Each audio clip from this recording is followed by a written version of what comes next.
How hot is the seat on the coach Craig Berube in your estimation?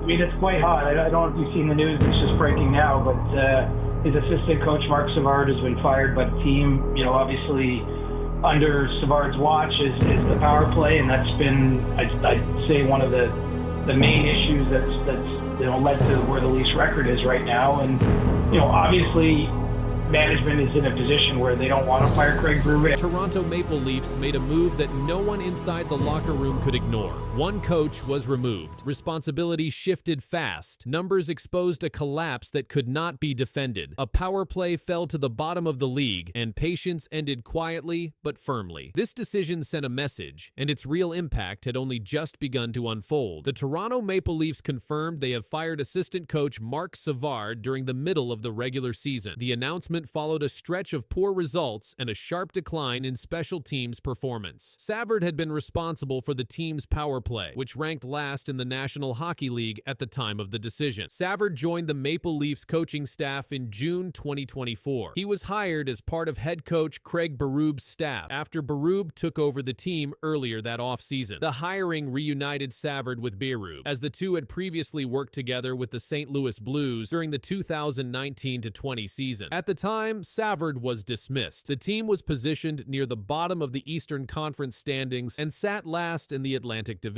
Over their previous 6 games, Toronto posted a 1-4-1 record, adding to mounting pressure around the club's performance. The power play played a central role in the coaching change. Toronto's unit was converting at a rate of 13.3%, the lowest mark in the league. During the month of December, the team scored just 2 power play goals across 27 opportunities. In one recent stretch, the Leafs went scoreless on 10 consecutive power play chances during a road trip. This season's numbers represented a sharp drop from the previous year. During the 2024 to 2025 season, the Maple Leafs power play finished at 24.8%, ranking 9th in the NHL. That unit featured many of the same core players now struggling to produce with the man advantage. The decision came shortly after a 5-1 loss to the Dallas Stars. In that game, Toronto again failed to generate offense on special teams. Days earlier, the Washington Capitals shut out the Maple Leafs 4-0, ending Toronto's streak of 71 consecutive games without being shut out. In that matchup, the Leafs went 0 for 5 on the power play. Following Savard's dismissal, the Maple Leafs did not announce an external replacement. Instead, the organization stated that assistant coaches Derek Lalonde and Mike Van Ryn would absorb the power play responsibilities moving forward. The team indicated no immediate plans to expand the coaching staff. Savard's departure marked the first coaching change of the season for Toronto. The move came just before the club's final game ahead of the holiday break, with the team scheduled to face the Pittsburgh Penguins next. Tension now shifted toward how the internal changes would impact results on the ice and whether further decisions would follow.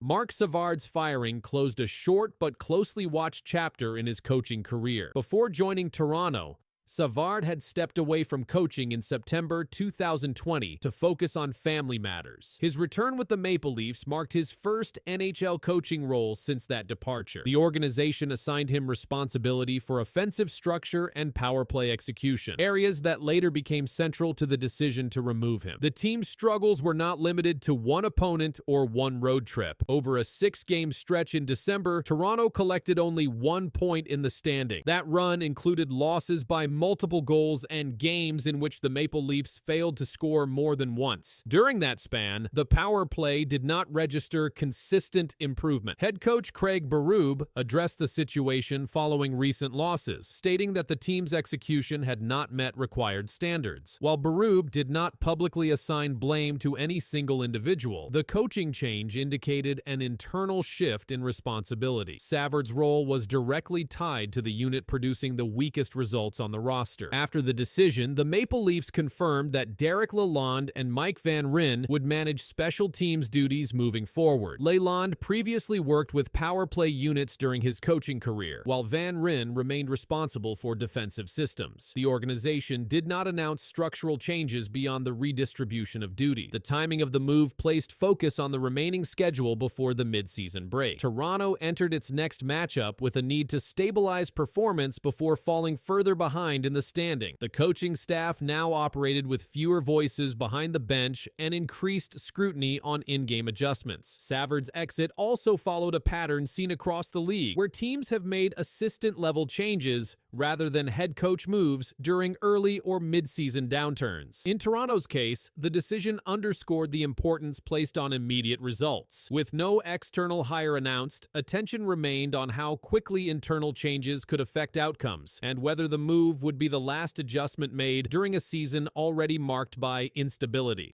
With Marty Biron. Marty, here's an observation I've made. Nothing seems to come easy for this Maple Leafs team. Another hit, another name added to the list, and suddenly the Toronto Maple Leafs are facing a situation they did not plan for. A key defenseman goes down mid-game. The starting goalie is ruled out again. Roster moves follow fast. The lineup shifts under pressure, and what comes next could change how the Leafs survive this stretch. The warning signs appeared during the game against the San Jose Sharks. Oliver Ekman-Larsson left the ice in the third period after his left ankle bent awkwardly during a play behind the net. He did not return. Teammates helped him off the ice. The Maple Leafs confirmed after the game that Ekman-Larsson would be evaluated further, with no immediate timeline announced. Before leaving the game, Ekman-Larsson had logged under 14 minutes of ice time. At that point in the season, he had already recorded 4 goals and 16 assists in 29 games. That total placed him among the top-scoring defensemen on the Toronto roster. His exit immediately reduced the team's available defensive options during the final stretch of the game. Head coach Craig Berube addressed the injury following the matchup. He said the team would need more information before making any decisions. No confirmation was given on whether Ekman-Larsson would travel with the team or miss upcoming games. The uncertainty added pressure to a defense group that was already stretched thin. The timing made the situation more serious. Chris Tanev had already been out since early November due to a head and neck injury. Brandon Carlo had undergone lower body surgery and was ruled out for several weeks. Dakota Mermis was also sidelined with a knee injury. With Ekman-Larsson leaving mid-game, Toronto was suddenly without multiple regular defensemen at the same time. While the defense absorbed another blow, the goaltending situation brought more bad news. Joseph Woll was placed on injured reserve with a lower body injury. The move was made retroactive to December 4th. Woll had exited a previous game against Carolina after 2 periods and did not return. The team confirmed he would not be available for the immediate schedule ahead. In response, Toronto recalled goaltender Artur Akhtiamov from the AHL's Toronto Marlies. The move came as Anthony Stolarz was also unavailable due to injury. That left Dennis Hildeby carrying the workload in net. Hildeby stepped in during Woll's absence and recorded 33 saves in a shootout loss to Montreal. He later earned his first NHL shutout with 29 saves against Tampa Bay. These developments forced the Maple Leafs into constant adjustments. Defensive pairings changed, goaltender roles shifted, and with no clear return dates for multiple players, the team entered its next stretch without stability. What happens next depends on evaluations, roster decisions, and how long this injury list continues to grow. The pressure did not stop at the blue line or in the crease. The injury situation began to affect how the Maple Leafs managed games, shifts, and matchups. With multiple regular defensemen unavailable, Toronto relied on depth players to fill roles normally handled by veterans. Those players were asked to take on extended minutes against top opposing lines, changing the structure of each period. Reuters confirmed that Hildeby stopped 29 shots to record his first NHL shutout in a 2-0 win over the Lightning. That performance followed a shootout loss to Montreal, where he made 33 saves. Those games took place while Woll remained unavailable, and Akhtiamov served as insurance on the roster. The injury list created uncertainty heading into upcoming matchups. Sportsnet reported that Woll was not expected to play in the next game against Edmonton. That decision removed the possibility of a quick return and confirmed that Toronto would continue with an altered goaltending plan. At the same time, Ekman-Larsson's status remained unclear. Sportsnet reported that early evaluations suggested the injury might not be as serious as first feared, but no confirmation was provided. The team waited for further testing before determining whether he could return to practice or game action. Craig Berube acknowledged that the team had to manage day-to-day decisions based on health updates. Roster moves, recalls, and lineup changes became necessary as the season continued. Each update carried weight because of how many players were already sidelined. As the Maple Leafs moved forward, the situation stayed fluid. Injuries affected both ends of the ice. Depth players stayed in critical roles. And every evaluation, every practice decision, and every game lineup carried added importance as Toronto tried to hold position while waiting for clarity that still had not arrived. Well, it definitely does give the team confidence for sure, and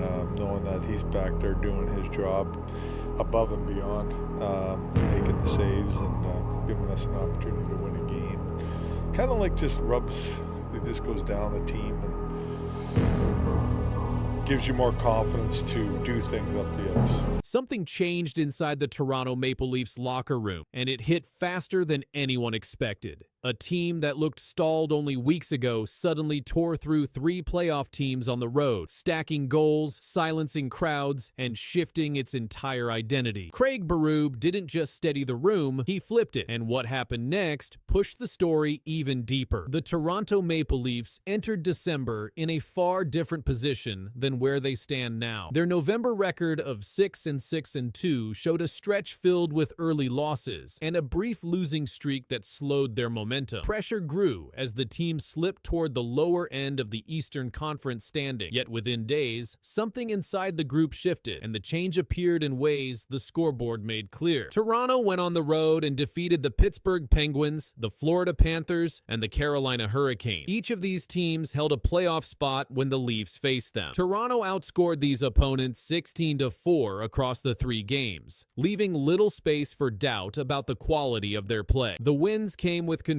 in all 3 zones, and they came fast enough to mark a visible break from the previous month. A photograph from Raleigh showed Austin Matthews celebrating a goal in the second period at Lenovo Center. The credit line stated, "James Galori Imagine Images," and the moment reflected how key players contributed to the shift. The reporting noted that Austin Matthews, William Nylander, John Tavares, among others, all are helping the cause, and those names stayed active across each matchup. Their presence supported the team's broader turnaround during this stretch. Craig Berube's impact appeared across several layers of play. The coverage stated that Toronto beat these opponents in good fashion with no sweat by it nor any kind of nervousness, and that reflected the confidence building inside the lineup. The team won puck battles, generated clutch scoring, and created stronger power play and penalty kill sequences. These developments supported the factual description that the last few games for Toronto have gone about as well as they and head coach Berube could have hoped for. The 3-game performance aligned with another line from the report. The last 3 games for the Maple Leafs have shown the full team effort that they had been hoping to show since the season's beginning. That sentence captured the measurable improvement across the group. Toronto opened December 2nd to 0, and early season concerns shifted as the wins continued to grow, leaving more focus on what these results might lead to next. Craig Berube's structure carried into the story as well. The coverage noted that he is turning things around for this team, tying the coaching approach to the improved results. The team displayed steadier spacing and more synchronized defensive support. These facts came from descriptions inside the articles and aligned with the documented results rather than interpretation. Each game in the streak showed clearer alignment between roster roles and on-ice decisions, reflecting the system Berube set in place. The reporting also emphasized the timing of the shift. It stated, "It took a bit for this to all be figured out for them, but it seems like it all came together now." This detail marked how long the process lasted before the streak formed. It also connected the early season challenges to the more structured play shown in December. Toronto's ability to generate consistent scoring, limit goals against, and perform effectively against playoff teams built factual support for the idea that their season had entered a new phase. The Maple Leafs' location in the standings added tension to the moment. The article pointed out they were towards the bottom of the Eastern Conference standings, making each point gained during the streak significant. The reporting added, if they can keep putting together complete performances like the last 3 games, watch out for them. That line reflected a factual statement from the article, and it captured the attention surrounding what the team might produce next as their schedule continued. And I think last night is the kind of accumulation of a lot of different things, and last night's a great warning to the group what happens when you're not ready to roll. Something just shook the Edmonton Oilers locker room. After a crushing 9-1 loss, Connor McDavid stood up and called out his own team. He didn't dodge, he didn't sugarcoat. He said the Oilers were flat, no energy, no emotion. Coming from the captain, that means something. What he said next set the tone for the rest of the season. The Edmonton Oilers are under pressure. They've played 16 games this season, and their record stands at 6 wins, 6 losses, and 4 overtime losses. That's not what fans or the team expected. And after getting blown out 9-1 by the Colorado Avalanche, something had to be said. Connor McDavid said it. Early on, obviously, we found an issue to bring some of that emotion, some of that energy to the game. That's not fighting. That's not anything. It's just bringing that energy, skating, a little bit more physical. In his post-game comments, McDavid told reporters, "It's been flat. That starts with me as a leader. There's maybe not been enough energy, not enough emotion, and we have to find a way to bring some of that into the game." This wasn't just about one game. McDavid spoke about the team's attitude over several games. He said, "We all have a hand in bringing just a little bit more, emotionally, physically, and just to our game as a whole." McDavid has 22 points this season, 5 goals, and 17 assists, but he's also -6 at even strength. That shows even the best players on the team are getting outscored when they're on the ice. The loss to Colorado was Edmonton's worst home defeat since 2009. The Avalanche scored goal after goal, and the Oilers didn't have an answer. The team was down 4-0 after the first period, and it only got worse from there. This wasn't just a bad night. It was a wake-up call. The Oilers were supposed to be Cup contenders again. They reached the Stanley Cup final 2 seasons in a row, but right now, their play doesn't match that level. Over the last 10 games, their record is 4 wins, 3 losses, and 3 overtime losses. That's not terrible, but it's not what a contending team expects. Now, with McDavid calling for more effort and emotion, the whole organization is on alert. The message is clear. Things have to change now. McDavid's message wasn't just frustration, it was a warning, and it wasn't only for the player, it reached the coaching staff and front office too. When a captain speaks like this after a blowout loss, it signals a bigger problem inside the team. Coach Chris Knoblauch now faces pressure to respond. Line changes, goalie decisions, and defensive structure are all under review. The Oilers can't afford to let this slide. Their next games are critical. McDavid said, "We have to find a way to bring more." That starts immediately. McDavid's call for emotion matters. Hockey isn't just about skill. It's about fight. The Oilers haven't shown enough of it. They've looked flat, not just in one game, but over several. That's why his comments hit so hard. This also affects the fans. The Oilers have one of the most passionate fan bases in the NHL. A 9-1 home loss sting. And when your best player says the team isn't bringing enough, fans expect action. Behind the scenes, the organization must decide how to fix this. Trades, call-ups, system changes, it's not clear yet. But McDavid just put everyone on notice. He didn't blame others. He included himself, but he didn't stay quiet. His leadership now demands results. Not someday, but now. Edmonton's next games will say a lot. If they come out with speed, energy, and purpose, this could be the turning point. If not, bigger changes could follow. For now, one fact stands out. The Oilers captain just spoke louder than ever, and now the entire hockey world is watching how they answer. It's against our standards, and I thought we played with some pretty high standards today, and again, saying that, it doesn't guarantee a victory. It doesn't mean it's perfect. But I felt our intentions were there. We were organized in our 5-on-5 play, and it was a good game. I thought we stayed patient. It's unfortunate we don't get the 2 point, but a lot of positive. Martin St. Louis made a shocking announcement to the Montreal Canadiens on November 8, 2025. The goaltending controversy exploded 24 hours earlier when Jakob Dobes cried after losing. His veteran Samuel Montembeault ranked second worst in the NHL statistically. St. Louis canceled practice immediately. He called Dobes into his office. The decision he revealed would alter everything. Dobes stopped 24 of 28 shots in the 4-3 overtime defeat. His record dropped to 6-0-1.